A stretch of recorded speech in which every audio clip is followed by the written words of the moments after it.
it's Dr. Toya here, and welcome to the By Default Highlight Reel, where we highlight our business owners by bringing you videos and interviews so that they can tell their stories in their own words. Please like and share this video, and don't forget to subscribe to the channel for more episodes. I hope you enjoy. Hello, everyone. It's Dr. Toya here, and this is a special episode of the By Default Highlight Reel. We are featuring one of our physicians. Her name is Dr. Amanda Adkins, and every now and then we will do a spotlight from the physicians that are on the directory, and we call it the Doctor Spotlight, just so you can get to know a little bit more about the physicians that are caring for you. So welcome, Dr. Adkins. Thank you so much for having me, Dr. Latoya. I appreciate it. Oh, no problem. I'm so happy you're here. So before we talk more about your practice and the type of medicine that you practice, please tell our viewers a little bit more about you. So I'm Dr. Amanda Adkins, and I guess I've been practicing medicine for over 12 years or so now. It seems like forever ago, but then seems like I'm just getting started. So something that's about me that's not practice related is that I have a 2-year-old daughter, and we like to play and sing. And I also like to hike and run. So I love exercising, and I like to read. So those are some things outside of medicine that I like to do. Okay, and you're holding out on us. I saw on your practice website that you also like Hallmark movies. Don't try to deny it. I saw it on there. How could I forget that? I think it's because we're outside the Christmas season now, right? Because I love, actually, right before we started recording this, I was sitting watching a Hallmark movie. I'm like, I should record this one because it's new and I'm going to miss it. I love Hallmark movies. You are right. That is hilarious. You are the only person I know besides my sister and my mother that like Hallmark movies. I can't even believe it. I love your sister and mom. We're going to get together. All right. So tell us, how did you decide that you wanted to become a physician? It's actually, I started back when I was in 6th grade, and we had a health class, and we learned how the heart worked and how blood flowed through the body. And we were like human blood flow. Oh. And it was just amazing to me of how the body and the heart worked. And I was like, I think I want to do this. Like, no one in my family was in healthcare. I really didn't go to the doctor growing up, so I didn't know much what being a doctor was like. But I just like the human body is just amazing. I have to follow this. Oh, wow. And then, so you made that decision in the 6th grade. And, was it a pretty easy transition for you? You said you had nobody in your family. So, did you feel like you had the guidance to make it happen for you to go to med school and go on? Yeah, see, in 6th grade, you think you can do anything, right? So you're just like, yeah. So it just, came to my mind, this is what I'm going to do. And I just figured out how to do it. Love it. So I was always, very studious, but this is what I'm going to do. And when I put my mind to do something, I do it. I did not have much guidance. So what did I do? I went to the library and looked up, how do you become a physician? Didn't know anything about med school. All the thing I knew about was college. I didn't know there was residency and all that stuff afterwards. Didn't know that. I just said, hey, I like how the human body works, so let me go after this. Well, it worked out, so good. Yes. Good. So what medical school did you go to? The University of Louisville in Kentucky. Oh, gosh, Kentucky. I mean, I'm sure it's great. Well, I'm from Indiana. Okay. And then I went to undergrad, a small school in northern Kentucky called Northern Kentucky University, and they actually had a program where they kind of had their students go and more likely to get into the University of Louisville. So they had a relationship with them. Gotcha. So that's how I ended up staying there, and it was great. They had a program specifically for underrepresented minorities. So we got to actually do a little extra there, got to tight-knit community with African Americans and underserved areas of Kentucky. So it was a wonderful experience, actually. Oh, that sounds wonderful. Yeah. Okay. So, I take back my judgment. That sounds pretty nice. So tell us, what type of medicine do you practice? I am an internal medicine physician, general medicine, outpatient only. So I love outpatient. We didn't actually get much training in outpatient medicine, though, going through residency. Mostly internal medicine is geared toward hospital medicine. But I definitely love actually developing relationships with patients. So I love outpatient medicine. Gotcha. And just for our viewers who may not know, tell us a little bit more about what exactly an internal medicine doctor does.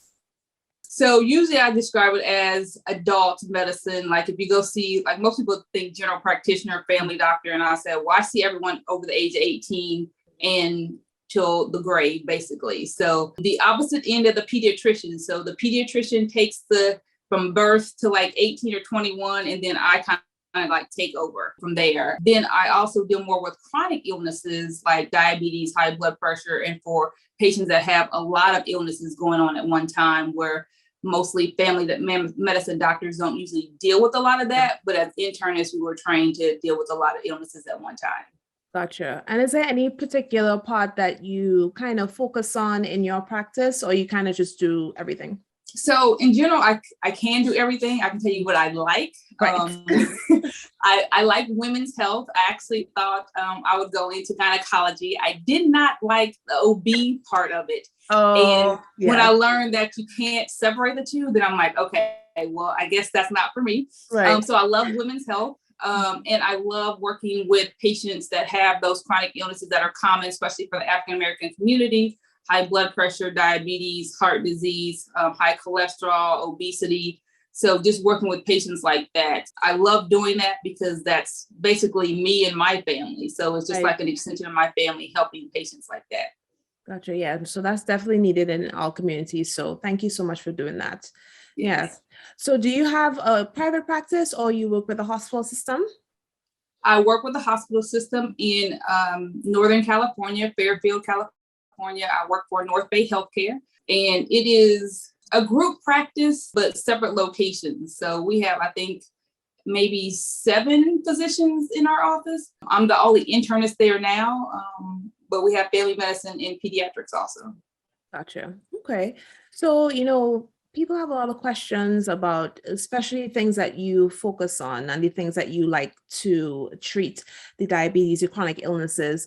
What is one thing that you wish your patients knew about those illnesses that is not generally out there that you think would help a lot of people with these problems? So a lot of people think just because it's in their family that they're bound to get it. And I tell people that is not the case at all. Your genetics does not dictate the illnesses that you will actually get. It may predispose you to those illnesses, but not necessarily you have to have them. So environmental things, nutrition plays a big role, lifestyle plays a big role. I used to tell my sister, I said, it doesn't necessarily have to run in your family because you don't run, right. Exercise. So I definitely let patients know that they can actually take control of their own health. They don't have to just think, okay, well, because my mom and dad have it, I'm definitely going to get it, so I'm not going to do anything different anyway. Gotcha. Don't think that way. Gotcha. Yeah. So what are some of the things that people can do, some of the modifiable things that may not, come to mind normally to help people avoid these chronic illnesses? So the first thing I tell people is look at your plate. Vegetables. A lot of people leave those off. We are in the fast food age where we want things that are quick, and a hamburger and French fries is not a nutritious meal, but it's even though it's easy. It's so I know. I was one of those people. I tell people that's another thing why people laugh at me when they come into my office. I'm like, hey, I was your Big Mac, French fries, Coke girl. So I understand where you're coming from. It's quick and easy. Even when I became a vegetarian, I still would go to McDonald's and get a Big Mac with no meat, So really?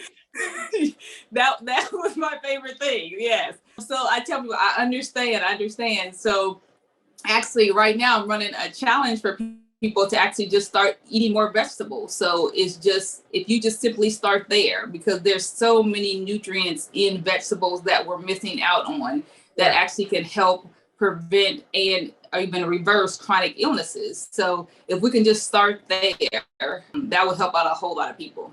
Gotcha. Yeah. So you said a couple things that I want to touch on. First of all, you're a vegetarian. So tell us more about that. How long have you been a vegetarian?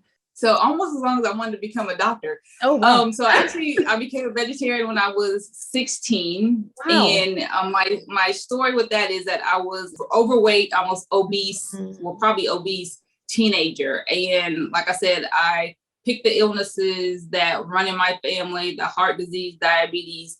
And I was just like, I do not want that to happen to me. So I was like, what can I change now that I will not actually get those illnesses when I get older? So I became a vegetarian. Again, I wasn't the healthy vegetarian, as you heard, the Big Mac with no meat. But as I went through residency and then also becoming an attending, we have to do CMEs. And one of the CMEs that I did was actually a nutrition course in Arizona. And the doctor said, you cannot out-exercise a bad diet. And that quote changed my life. So that is why I tell people to eat more vegetables now, because a vegetarian, again, does not mean healthy. It just means not eating meat. Right. So the vegetables are still a very important part of our diet. Yeah. So, there's a lot of stuff out there about different types of diets and what's good and what's bad. So are you saying that all you need is vegetables and that's it, and you're going to be great? I can't have any meat at all. I like meat. So I ask people, what is your why and what do you really want to change? So people that may not be too overweight and not have problems with too many chronic illnesses right now, and their family history may not be as severe, then maybe at times, if you want to eat meat, you can do that. But for someone that, like, usually what I see is that they're already overweight, their blood pressure is a little bit borderline, they're like pre-diabetic, their cholesterol is running high. And I was like, well, you can make these little changes, but you're going to get little results, right? So it just depends on how severe you are. And so I always take patients where they are, because sometimes you can't go from 0 to 100. Right. Some patients are like, when you say diabetes, they're like running for the door. They're like, what do I need to do to avoid insulin, avoid medication? So you just got to kind of see where people are. But I do definitely tell people vegetables is the first step. Once you start eating more vegetables, then you're better. And actually make the vegetables the center of your plate and not the meat. So the meat should be more of the side item than the vegetables. Yeah. I feel like I'm a lot like a lot of people. I have these spurts where I eat really healthy and then I go right back. So I definitely, value the plant-based diet and all that, but I like the meat. But one thing I did realize when I was doing more focus on plant-based is that if you do start with your vegetables, you really don't want to eat much else. You do get full and you are satisfied and you stay full, which is mentally, you don't think that will happen. You think you need meat. Right. But I was pleasantly surprised, but somehow I'm still right back eating meat. I'll get there though. Yeah. And I tell people that's okay. Like, you're going to have relapses, and just give yourself some grace and know that could happen. And the reason that you feel more satisfied is that your body is actually getting the nutrients that it needs, right? So we're not thinking about that. So if we're eating Big Mac and French fries, we're going to be hungry again soon because our body was like, I have no idea what to do with that. Please give me something else. They're crying. Your body is crying for some actual nutrients. Oh my gosh. Yes. So, tell us a little bit more about your program that you mentioned. Yes. So I actually run a 5-day detox program where I actually introduce these things for people to actually try a plant-based diet and actually get in more vegetables. And people are, amazed at how much 5 days actually a difference makes. They're actually sleeping better. They're having more energy. They're like, I didn't realize how bad I felt until I actually felt better. They're not as bloated, so many different things that go on in the program in just 5 days. And I usually do this 4 times a year. And I have clients that, continue to come back because, like I said, we relapse and then, get back on course. But you think about it, every time you do something in the right direction, you're still further along the next time you start again, right?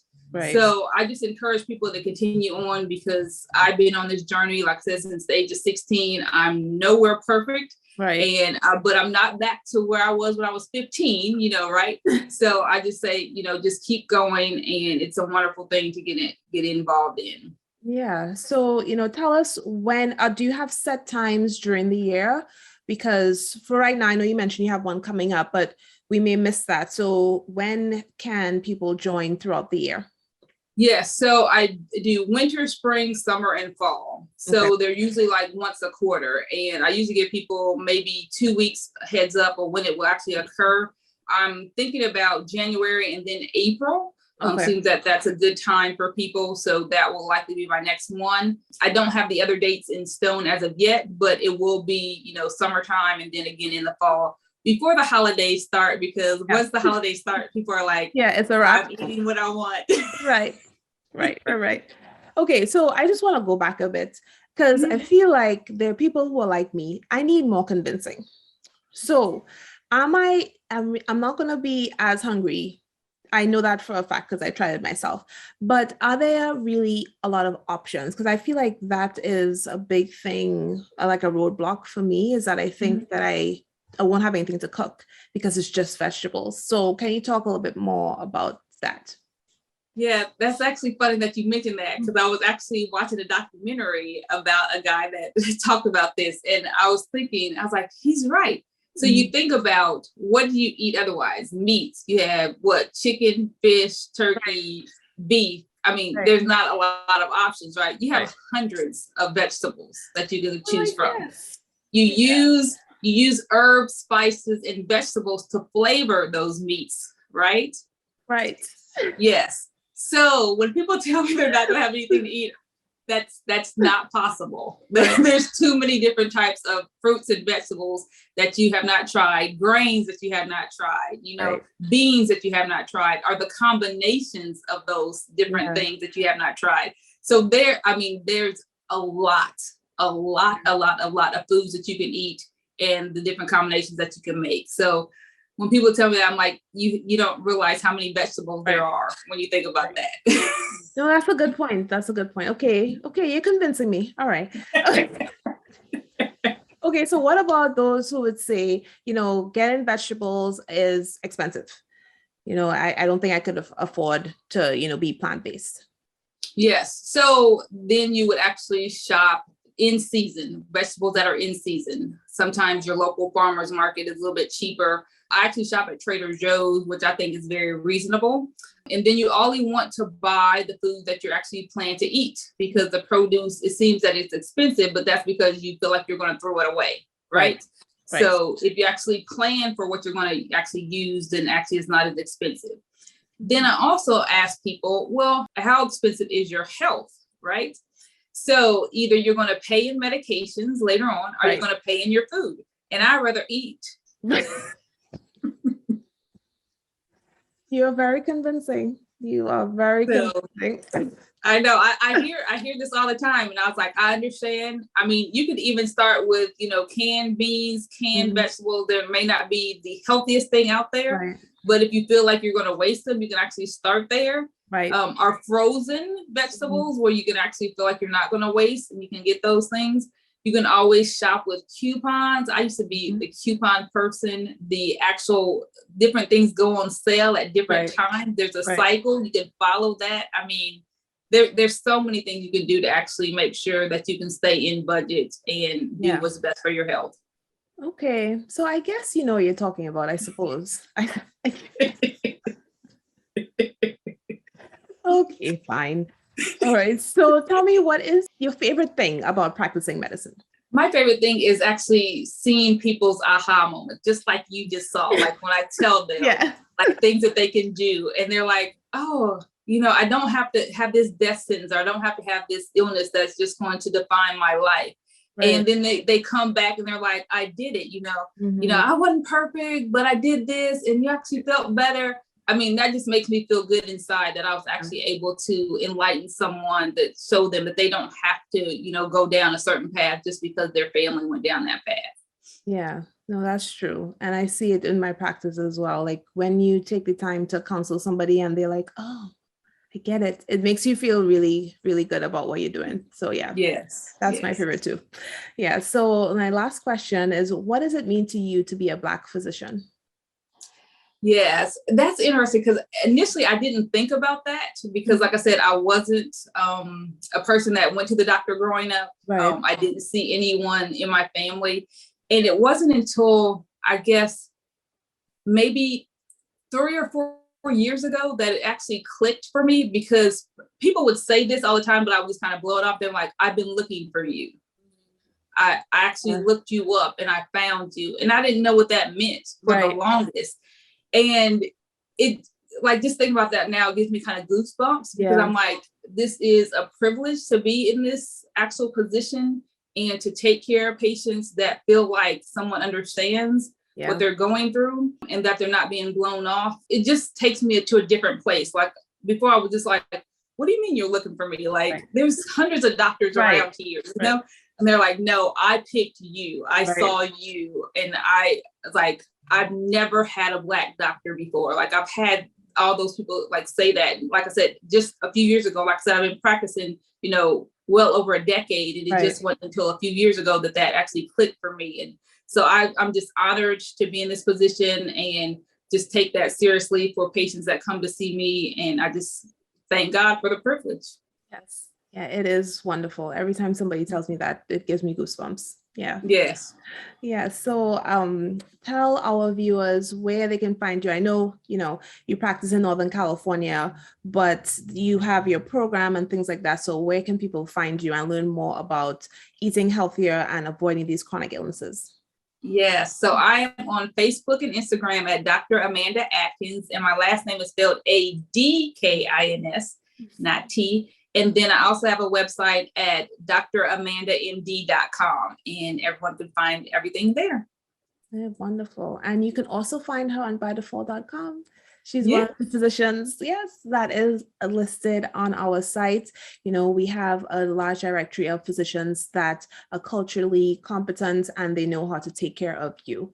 And, everything we talked about is why I felt it important to include physicians in the directory, because I know how important it is to patients to see doctors that look like them and that can understand them, because, there's just something different, right? You feel better, you feel more comfortable, and a lot of times you are heard more than if you were seeing somebody that did not look like you. So thank you for joining us, Dr. Adkins, Dr. Amanda. And thank you. You have convinced me to get back on my plant-based, journey. Yes. Yay! Maybe I will look up your detox program. We'll see. Yeah. All right. So it was wonderful to have you. Thank you so much for joining me. Thank you. I'm honored to be here. Yes, thank you. All right, everyone. See you next time. Bye.